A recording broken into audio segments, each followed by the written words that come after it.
Hola chicos, una vez más bienvenidos a la clase de noveno.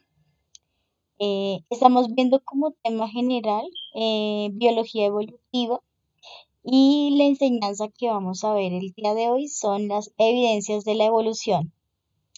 Bien, vamos a iniciar con lo que es embriología comparada y es un tema supremamente interesante y yo los invito como tal a que puedan observar este dato supremamente curioso. Miren, aquí tenemos el desarrollo embrionario de un pez, de un ave, un chimpancé y un ser humano.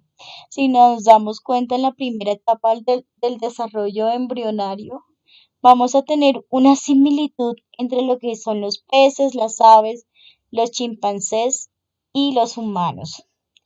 Entonces, prácticamente el desarrollo embrionario de un chimpancé y un ser humano es muy parecido.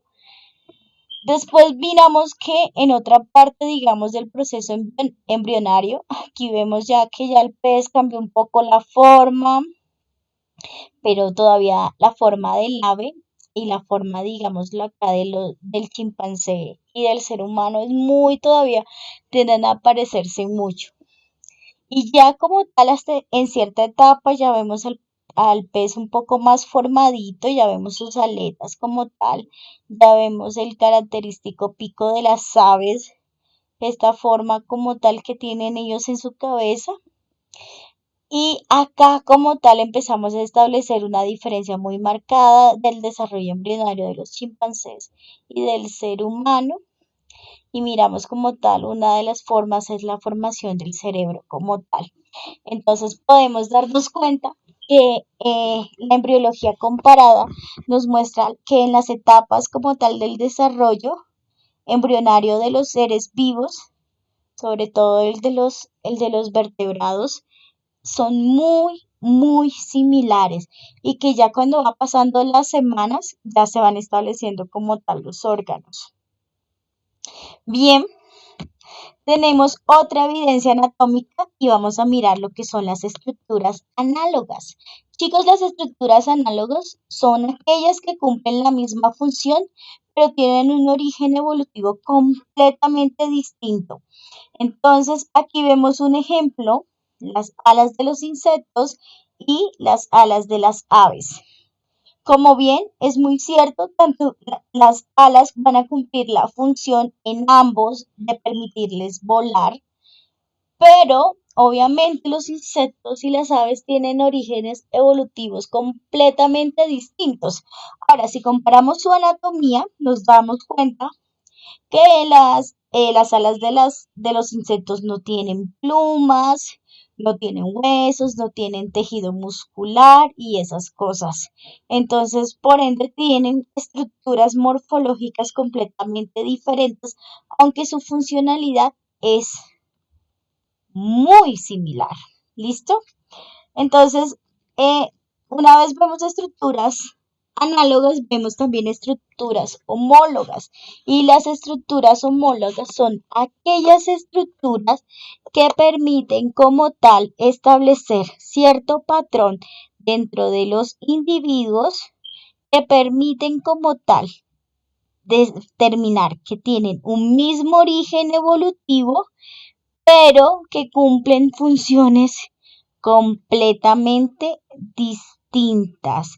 Entonces, aquí como tal lo que podemos distinguir es que lo que tienen en común estas estructuras anatómicas es la presencia de ciertos huesos, como vemos acá, está señalado el húmero en este color fucsia, acá también podemos observar también el húmero, acá también va a estar el húmero y acá también va a estar el húmero. Entonces, si yo observo, aquí el uno representa el brazo de un ser humano, acá la pata delantera de un gato, acá la aleta de una ballena y aquí vamos a tener el ala de un murciélago. Entonces vemos que estos cuatro tienen los huesos, los huesos, los mismos huesos, solamente que cada hueso va a estar adaptado según la función que cumplen. Por ejemplo, el ser humano, nuestros brazos lo cogemos para sostener cosas, para agarrar y todo eso. En cambio, los gatos, sus paticas delanteras lo que le permite como tal es sostener parte del cuerpo. Qué pena. Acá vemos las aletas van a cumplir una función. Mire que el diseño les permite como tal nadar, poderse desplazar entre el agua y acá la de los murciélagos les permite como tal volar. Entonces las estructuras homólogas tienen un mismo origen evolutivo, pero, pero la función que cumplen es diferente. Entonces eso lo vamos a hablar de estructuras análogas. Bien, vamos a hablar entonces ahorita un poco acerca de los que son los órganos vestigiales. Y los órganos vestigiales como tal son aquellos que en un momento, en una parte, digamos, de la historia evolutiva de esa especie, se usaba mucho, pero con el paso del tiempo ya empezaba como tal a disminuir. Entonces acá les tengo unos ejemplos bastante interesantes y de todos estos ejemplos que están acá vamos a hablar un poco, eh, eh, vamos a hablar del apéndice. Por ejemplo, acá el apéndice era una estructura como tal que en algunas especies como tal tienen una función como en el de las aves, pero ya nosotros el apéndice no cumple una función determinada como tal. Em, También es importante tener en cuenta que hay otras estructuras que muchas personas actualmente les molesto, que son las muelas de juicio, o sea, las cordales, y esas cordales como tal, lo que les permite es, digamos, generar cierta inflamación en la encía. Esas encías como tal se irritan cuando ellas van saliendo.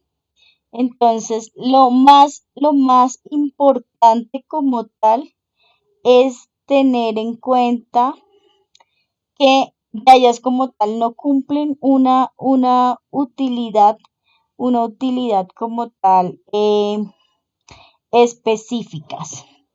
Hay otra como tal que nos denomina, que es lo conocido como el tercer párpado. Y el tercer párpado, muchos hablan de que el tercer párpado, bueno, en las aves sí cumplen una función, que es cuando ellas están en vuelo, evita como tal que ciertas partículas se meten en el ojo.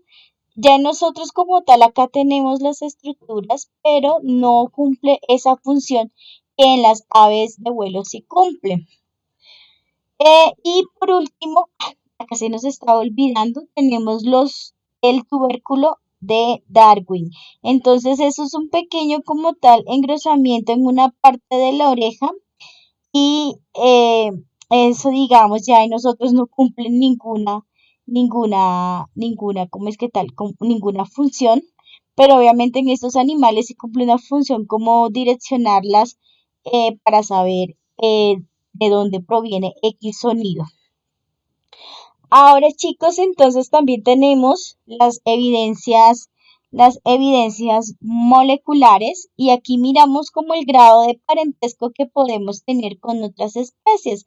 Lo que se hace como tal es registrar el ADN de ciertas especies y compararlos con el ser humano. Aquí dentro de todas estas especies, aquí vemos que la especie de este grupo, la que más está emparentado con nosotros, son los chimpancés con un 90%. Ahora digamos, si miramos la comparación que nosotros tenemos con las gallinas, vamos a darnos cuenta que solamente tenemos un 65% de parentesco. Entonces también tenemos las evidencias biogeográficas y ahí es cuando hablamos de teorías como la Pangea, que nos habla que en algún momento todo era un solo continente y que este se fue separando. Y aquí nos muestran como los ejemplos como tal que existen entre los camellos y, y las llamas y las alpacas que encontramos acá en nuestro continente como tal americano. Entonces, es importante, digamos, como reconocer la distribución geográfica de unas especies que son muy similares y que nos determina que en algún momento ellas compartieron el mismo espacio y podemos concluir que posiblemente pertenecieron como tal a la misma especie. Y bien, no olvidemos la importancia, y de eso lo vamos a ampliar mucho más la siguiente clase, que son los registros fósiles. Entonces va a haber una invitación como seamos paleontólogos por un solo día y será un reto muy interesante que iremos a realizar.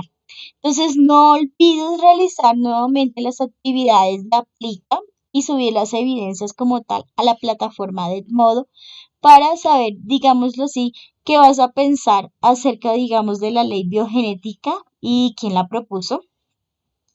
Realizar un breve y pequeño mapa conceptual sobre las evidencias de la evolución que vimos el día de hoy. Responder por qué la evolución es considerada un hecho y no una teoría.